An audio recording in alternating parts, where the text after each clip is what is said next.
you want to do something, you'll find a way. And if you don't want to do it, you will find an excuse every single time. Your excuse would be the rain, the snow. But one thing I learned, man, excuses mean you ain't get the job done, for real. Be a blessing. Be a blessing. It's more than just about you, your feelings, your comfort zone, what you feel like doing. Be a blessing. Sometimes you got to be bothered even when you don't want to be bothered. You got to help people even when you don't feel like helping people. Because that little thing you do for somebody, that might be a big thing and it might change their life forever. For real. And we know how fast life could change. That same person you might did something so small for, that person might be in a position that could change your life forever. And they remember that small blessing. That was a big blessing to them. And that thing that you might think is big might be small to them, and they might change your life forever. So be a blessing, for real. See, spiritual life is like farming. A whole bunch of sowing and reaping. If you want tomatoes, you gotta plant tomato seeds. And the tomato seeds don't come overnight. It go underground and develop roots. And pretty soon when you water and they get the right amount of sun, a harvest come, tomatoes come. And that's just like our actions. Our actions is like seeds. Our thoughts are like seeds. Our words are like seeds. We might not get the results right away, but a harvest is gonna come. That's spirituality. That's spiritual. If you speak this certain way, if you speak negative and speak hate and speak death, it might not come right away.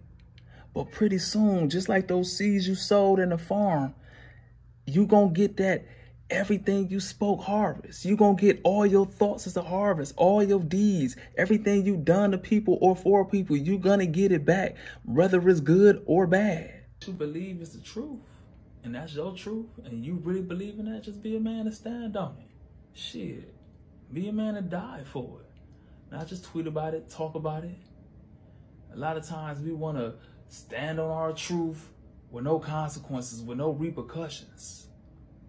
Man, there's consequences of standing for the truth, for real, man. A lot of people gave their life just for the truth. The only thing we want to do is post about it, vlog about it, argue about it, talk about it.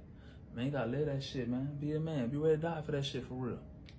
Correction hurt. Correction hurt. So a lot of times we don't want to be corrected. We don't even want to go around a person who will correct us and hold us accountable for our bullshit. So we'll sit in the corner with the chatty patty, who we could complain to, and they could complain back to us, and they could console us for our bullshit. They be like, it ain't your fault, it's their fault. And y'all go back, yeah, we blaming that person. It's our baby mama. It's the white man. It's the supervisors, everybody else. And that shit is easy and comfortable, and you would never change. Matter of fact, you are changing for the worse. And you get around that person who be like, nah, bro, you dead wrong. That's some bullshit. That shit hurt. And if you a wee weasel, you going to resent that person. You going to run from that person. You going to gossip about that person. But that person is the person you need to face. That's the person you need to be around so you could be the best you and not just a lazy, excuse deflecting piece of shit, for real. Do you leave? Do you stay? Do you keep going, or do you cut your losses? Life is complicated like that sometimes. And those are tough decisions that we got to make. Because you leave too early, your blessing might have been right there, and you quit a little too early. Or if you stay too long, you might miss your blessing from not cutting your losses.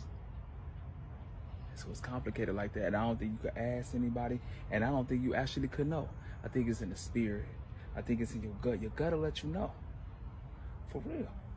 The moment we swear to God, or swear on our dead loved ones, our kids, our mama, or our neighborhood, we value that person's opinion of them believing us more than we value the person or thing we swearing on.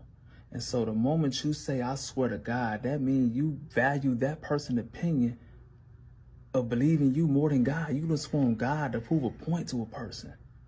When you a man, your word is your word, bro. You say what you got to say, and you don't swear on nothing to prove a point to that person. Who was that person? You value their opinion more than God? More than your kids, more than your parents, more than your dead loved ones. And so I don't believe in swearing, for real. I came up with the statement, God gave me a gift, and it's called today. After I laid on my deathbed. And once I realized that I was going to pull through and I was going to survive, I realized that today really is a gift. It is a gift from God, and I'm not going to waste it. And so I just wanted to give that message to all the people who taken their life, their family, their friends, and their moment for granted.